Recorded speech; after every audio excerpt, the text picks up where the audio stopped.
আজকে ওলামায়ে কেরামদেরকে, ইসলামকে কটূক্তি করার কারণে, তাদেরকে লাঞ্ছিত অপমানিত করার কারণে, মানহানি করার কারণে বাংলাদেশের প্রত্যেকটা মুসলমান গর্জে উঠবে, আন্দোলন করবে, সরকার করবে। কে দিয়েছে সমস্ত শিশু ওলামায়ে কেরামদের বিরুদ্ধে? আজকে দুদকের কাছে তারা দরখাস্ত করবে, রিপোর্ট পেশ করবে। এত বড় সাহস! আজকে ওলামায়ে কেরামকে ধর্ম ব্যবসায়ী বলবে, এত বড় সাহস তাদেরকে কে দিয়েছে? আমি জানতে চাই সরকারকে। ওলামায়ে কেরাম দেশে ভেসে আসে নাই, আমরা কসুরি বাবা নই যে বিদেশ থেকে ভেসে এসেছি। এদেশ আমাদের, আমার বাবার দেশ, আমার দাদার দেশ, মুসলমানদের দেশ। দ্রব্যমূল্য ঊর্ধ্বগতি। আজকে সোয়াবিন তেলের অবস্থা সম্পর্কে কম বেশি আমরা সবাই জানি। চালের অবস্থা জানি, ডালের অবস্থা জানি, পেঁয়াজ, রসুন, হলুদ, মরিচ কেনাকাটার যা প্রয়োজন সব কিছুর দামই ঊর্ধ্বগতি। কোনো জিনিসের দামই নিম্নগতি নয়। হ্যাঁ, তবে নিম্ন গতি একটা জিনিস আছে, মানুষের রক্ত, খুন সবচেয়ে সহজ। আর চুরি, ডাকাতি, লুটপাট হলো খুবই সহজ, কিন্তু নিত্য প্রয়োজনীয় দ্রব্য ক্রয় করা মানুষের জন্য খুবই কঠিন হয়ে দাঁড়িয়েছে। এর কারণটা কি? সব সিন্ডিকেট, সব কন্ট্রাক্ট, বড় বড় ব্যবসায়ীদের সাথে দলের কন্ট্রাক্ট থাকে, নেতাদের সাথে কন্ট্রাক্ট থাকে। ব্যাস ব্যবসায়ীরা বলে যে আমরা এই দাম বৃদ্ধি করব, এত পার্সেন্টেজ তোমাদেরকে দেব। এক একটা মালের উপরে কয়বার ভ্যাট দিতে আপনারা জানেন? একবার যখন ঢুকে দেশে তখন ট্যাক্স ভ্যাট দিতে হয়, যখন মিলে ঢুকে বোঝেন নাই যে ইম্পোর্টার থেকে যখন মিলওয়ালারা কিনবে সেখানে ভ্যাট ট্যাক্স দিতে হয়। আবার যখন মাল বের হবে তখন সেখানে ভ্যাট ট্যাক্স দিতে হয়। আবার যখন ক্রয় করবে তখন ভ্যাট ট্যাক্স দিতে হয় একই মালের উপরে। আপনারা জানেন না একই মালের উপরে কতবার ভ্যাট ট্যাক্স দিতে হয়। সার বৃদ্ধি, কারেন্টের ইউনিট বৃদ্ধি, তৈলের দাম বৃদ্ধি, তখন দাম উৎপাদন করতে খরচও বেশি, দামও বেশি। সব ইচ্ছে করলে সরকার নিয়ন্ত্রণ করতে পারত, কিন্তু সরকারের মাথা ব্যথা সেই দিকে নেই। সরকারের মাথা ব্যথা হলো বিরোধী দলকে কিভাবে দমন করা যায়, জেলে ঢুকানো যায়, খুন করা যায়, গুম করা যায়, আর সরকারি দল লোকদের পেটকে কিভাবে ভরা যায়। আজকে প্রথম আলো পত্রিকায় দেখেছেন আওয়ামী লীগের মহাসচিব আব্দুল কাদের সাহেব, ওবায়দুল কাদের সাহেব বক্তৃতা করেছেন। আওয়ামী লীগ করে অনেকে হাজার হাজার কোটি টাকা পাচার করেছে। দুর্নীতিবাজ। আজকে দেশের গরিবের টেনশন কার মধ্যেই নেই, গরিবের চিন্তা কার মধ্যেই নেই। অবস্থাটা কিভাবে দাঁড়ালো? কোন এক দেশে দুর্ভিক্ষ লাগার পরে রানী বলতেছেন রাজাকে, দুর্ভিক্ষ কি এত পর্যায়ে পুষছে যে জনগণ কি দুবেলা পোলাও খেতে পারে না? দুবেলা পোলাও কি খেতে পারে না জনগণ? রানী তো জানিই না যে দুর্ভিক্ষ কি জিনিস, কাজে পোলাও কি খেতে পারে না? এত দুর্ভিক্ষ। যারা সরকারি দল করে, যারা সরকারে আছে, তাদের তো হাজার হাজার কোটি টাকা, টাকার কোনো অভাব নাই।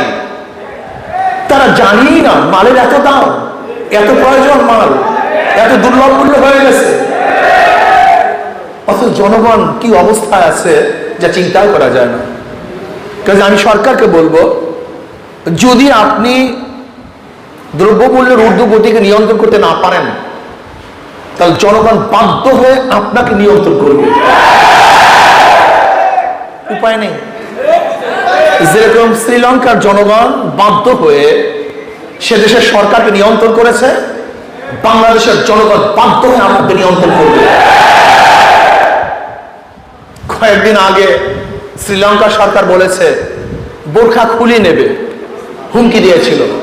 আল্লাহ রাব্বুল আলামিন তাদের পরনের কাপড়ও রাখে না, সেটা খুলে দিয়েছে। এটা আল্লাহ পাকের নিজাম।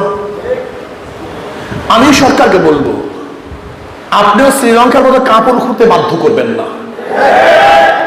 কারণ পেটে যখন ক্ষুধা থাকে তখন হুঁশ থাকে না। কিন্তু পেটে ক্ষুধায় হুঁশ থাকে না। যদি জনগণ ক্ষুধার্ত হয় তাহলে হিংস্র বাঘের মতো হয়ে যাবে। কোন জায়গায় থাবা মারবে তারা নিজেরাও জানবে না, মসনদ কাঁপিয়ে দেবে জনগণ। কাজেই এই দ্রব্যগুলোর ঊর্ধ্বগতিকে নিয়ন্ত্রণ করতে হবে, এটা আমাদের দাবি। 21 বছর বয়স হলে মদ পান করতে পারবে। যেখানে 100 মদখোর থাকবে সেখানে দোকান খোলার অনুমতি দিবে। মনে হয় যেন বাংলাদেশ তোর বাবার দেশ, নাস্তিকদের বাবার দেশ। এটা ভারতের অঙ্গরাজ্য নাকি? ভারতে গিয়ে দেখেন সব জায়গায় মদের দোকান আছে, ওপেনে মদ পান করা হয়, বাজারে বাজারে মদের দোকান আছে, মোড়ে মোড়ে মদের দোকান আছে। তাহলে মানি আমাদের দেশটা তো আমাদের দেশের কোনো নেতারা নিয়ন্ত্রণ করে না। আমাদের দেশের নেতারা আমাদের দেশ নিয়ন্ত্রণ করে না, ওই ভারতের লোকজন আমাদের দেশ নিয়ন্ত্রণ করে। তাহলে আমরা কেমন স্বাধীন? আসলে আমরা স্বাধীন মুখে বলি, আসলে প্রকৃতভাবে আমরা স্বাধীন না। যদি আমরা স্বাধীনই হতাম তাহলে র্যাবের উপর থেকে নিষেধাজ্ঞা উঠাবার জন্য আমাদের বাংলাদেশ সরকার ভারতকে ধরছে কেন? লজ্জায় মাথা নত হয়ে যায়। উকিল ধরছে ভারতকে। আজকে ভারত আমাদের উপর নিয়ন্ত্রণ করবে, তাহলে আমরা স্বাধীন হয়েছিলাম কেন? ভারত আমাদের কর্তৃত্ব করবে, তাহলে আমরা স্বাধীনতার মানিটা কি হলো? আমাদের গর্ব কোথায় স্বাধীনতা? ভারত আমাদেরকে দ্রব্যমূল্য নিয়ন্ত্রণ করবে, রাজনীতি নিয়ন্ত্রণ করবে, কে ক্ষমতা যাবে কে ক্ষমতা যাবে না ওখান থেকে আসবে না, এটা মেনে নেওয়া যায় না। কে ক্ষমতায় থাকবে কে ক্ষমতায় যাবে, কে উঠবে কে নামবে, এর নিয়ন্ত্রণ করবে বাংলাদেশের জনগণ, অন্য কাউকে এই নিয়ন্ত্রণ শক্তি হাতে দেয়া যাবে না।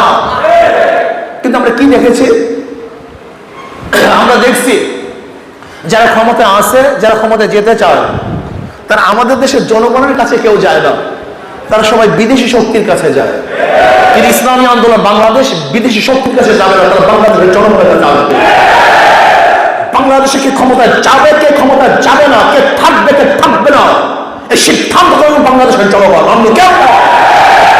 এই জন্য তোরা ভোট দিতে ভয় পায়, ভোট দিতে চায় না। কেন জানে ভোটের হারি ফাঁকা হয়ে যাবে। বাংলাদেশের জনগণ এই দুর্নীতিবাজদেরকে আর কোনো অবস্থায় ক্ষমতায় রাখবেন না ইনশাআল্লাহ। আপনারা দেখেছেন ইসলামী শিক্ষা সংকুচিত করা হয়েছে। আজকে ইসলামী শিক্ষার উপরে পরীক্ষা নিবে না, আর যেই সাবজেক্টে পরীক্ষা হয় না সেই সাবজেক্টে কেউ পড়াশোনাও করে না। তার পরিবর্তে ডারউইনের থিওরি স্থাপন করা হয়েছে। ডারউইনের থিওরি গিয়ে দেখেন নবম ক্লাসের সমাজ বিজ্ঞানের মধ্যে, দশম ক্লাসের সমাজ বিজ্ঞানের মধ্যে ডারউইনের থিওরিটা কি? মানুষ মানুষ থেকে নয়, মানুষ বানরের থেকে। এই কয়েকদিন আগে যা হিন্দু শিক্ষক তার ক্লাসে বলেছিল যে আল্লাহ বলতে কিছু নাই, প্রতিবাদ করার কারণে তাকে অ্যারেস্ট ভাবে জেলখানা থেকে তাকে বের করছে। শুধু তাই নয়, তাকে তো বের করছেই, কিন্তু যারা রেকর্ড করছে আন্দোলন করছে তাদের বিরুদ্ধে কেস হয়েছে, তাদেরকে জেলে দেওয়া হয়েছে। অর্থাৎ বাংলাদেশের জনপ্রিয় মুসলমান, সেই দেশে আল্লাহ নাই, মানুষ মানুষ থেকে না, মানুষ বানরের থেকে এই হাজার হাজার কোটি কোটি টাকা খরচ করে এই শিক্ষা আমরা শিক্ষিত করবো আমাদের সন্তানদেরকে। এর জন্য আমরা ট্যাক্স দেই, এর জন্য আমরা ভ্যাট দেই, এর জন্য আমরা কর দেই, এর জন্য সরকার দখল করছি না। বাংলাদেশে এই শিক্ষা ব্যবস্থা চলতে পারে না। তবে আমরা দাবি করবো প্রাইমারি লেভেল শুরু করে মাস্টার্স পর্যন্ত প্রত্যেকটা ক্লাসে মানুষদের ইসলামী মুসলমানকে ইসলামী শিক্ষা শিক্ষা দিতে হবে। এই ব্যবস্থা সরকার করতে হবে। এরপরে আপনারা দেখেছেন বর্তমানে কিছু পাগল ঘাদানি নামে ওলামায়ে কেরামের বিরুদ্ধে দুদুকে দরখাস্ত করেছে, রিপোর্ট দিয়েছে। আমি প্রথম প্রশ্ন করতে চাই, তাদেরকে অধিকার কে দিয়েছে? এই বৈধতা পেল কোথায়? সেও জনগণ, আমরাও জনগণ। জনগণের বিরুদ্ধে জনগণ তদন্ত করে দুদুকে রিপোর্ট পেশ করার আইনি কোন শুদ্ধতা বৈধতা আছে? যদি না থাকে তাহলে দুদুককে প্রথম বলবো, আপনি রিপোর্ট গ্রহণ করলেন কেন? এই বৈধতাকে কে দিয়েছে? আমি দুদুককে বলবো 9 মাস পর্যন্ত তারা যে 9 মাস পর্যন্ত তদন্ত করেছে, এই 9 মাস পর্যন্ত তদন্ত করার পিছনে যত সদস্য এর মধ্যে সংশ্লিষ্ট ছিল, যত অর্থ খরচ হয়েছে, এই ফান্ডিং কে করছে? এই অর্থ কে দিছে? এই টাকা কোথা থেকে আসছে? এর উৎস কোথায়? কারা এই টাকা ফান্ডিং করেছে? টাকা কে দিয়েছে? উৎস খোঁজ করুন। বিদেশি শক্তি দেশকে ধ্বংস করার চক্রান্ত করতেছে, ইসলাম মুসলমানকে ধ্বংস করার চক্রান্ত করতেছে। যদি আপনি বিচার না করুন, সরকারকে বলবো বিচার না করুন। যদি আপনি বিচার না করেন তাহলে বলবো আপনি এটা করিয়েছেন, আপনি তাকে ফান্ড দিয়েছেন, টাকা দিয়েছেন বাংলাদেশ ইসলাম উৎখাত করার জন্য, ধ্বংস করার জন্য। আপনি ব্যবস্থা গ্রহণ করুন, জলদি ব্যবস্থা গ্রহণ করুন। যদি জলদি ব্যবস্থা গ্রহণ না করুন তাহলে বাংলাদেশের জনগণ বাধ্য হয়ে ইসলামের বিরুদ্ধে ওলামায়ে কেরামদেরকে, আজকে ওলামায়ে কেরামদেরকে ইসলামকে কটূক্তি করার কারণে, তাদেরকে লাঞ্ছিত অপমানিত করার কারণে, মানহানি করার কারণে বাংলাদেশের প্রত্যেকটা মুসলমান গর্জে উঠবে, আন্দোলন করবে, সামনে আসবে ইনশাআল্লাহ। সাহস আমাকে কে দিয়েছে? সমস্ত শীর্ষ ওলামায়ে কেরামদের বিরুদ্ধে আজকে দুদুকের কাছে তারা দরখাস্ত করবে, রিপোর্ট পেশ করবে। এত বড় সাহস! আজকে ওলামায়ে কেরামকে ধর্ম ব্যবসায়ী বলবে, এত বড় সাহস তাদেরকে কে দিয়েছে? আমি জানতে চাই সরকারকে। ওলামায়ে কেরাম দেশে ভেসে আসে নাই, আমরা পশুটি পাগল নই যে বিদেশ থেকে ভেসে এসেছি। এদেশ আমাদের, আমার বাবার দেশ, আমার দাদার দেশ, মুসলমানদের দেশ। মুসলমানের কারণে দেশ স্বাধীন হয়েছে, অন্য কারোর কারণে নয়। এদেশ স্বাধীন হয়েছে মুসলমানের কারণে। ব্রিটিশের বিরুদ্ধে আন্দোলন মুসলমান করেছে। এদেশের স্বাধীনতার জন্য মুসলমান সর্বোচ্চ চেষ্টা সাধনা করেছে। কাজে দেশ মুসলমানদের দেশ, নাস্তিকদের দেশ নয়। কোন নাস্তিক মুসলমান উৎখাত করার চেষ্টা করবে আর মুসলমানরা বসে থাকবে না, এটা হতে পারে না। যেরকম আগুন এবং পানি একই জায়গায় থাকতে পারে না, আলো এবং অন্ধকার একই জায়গায় থাকতে পারে না, ইসলামের দুশমন এবং মুসলমান একই জায়গায় থাকতে পারে না। এটা কোথা থেকে এসছে? যাদের দুর্নীতির কোনো অভাব নাই, যার চরিত্র চরম খারাপ, যারা মায়ের সাথে খারাপ ব্যবহার করে, মাকে খেত বদের পরিবর্তে ঘর থেকে নামিয়ে দেয়, দুর্নীতির কারণে যাদের চাকরি চলে যায়, এর মুসলমানদের বিরুদ্ধে, আলেম ওলামাদের বিরুদ্ধে রিপোর্ট পেশ করবে, ধর্ম ব্যবসায়ী বলবে, এটা মানা যায় না, মানতে পারি না। আজকে দেশ স্বাধীন হয়েছিল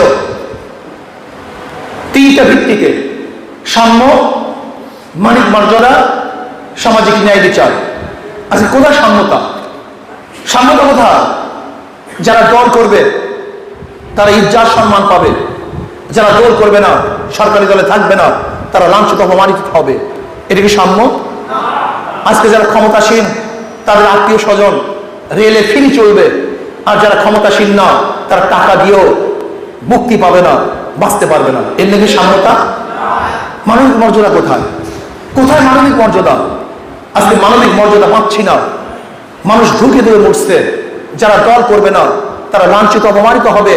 আজকে সম্মানিত লোক তারা লাঞ্ছিত হবে, অপমানিত হবে। আজকে ওলামায়ে কেরাম লাঞ্ছিত হবে, অপমানিত হবে। এটি কি মানবিক মর্যাদা? সামাজিক ন্যায় বিচার কোথায়?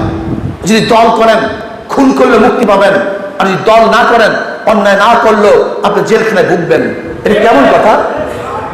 হ্যাঁ, সব জায়গাতেই সরকার হস্তক্ষেপ করেছে।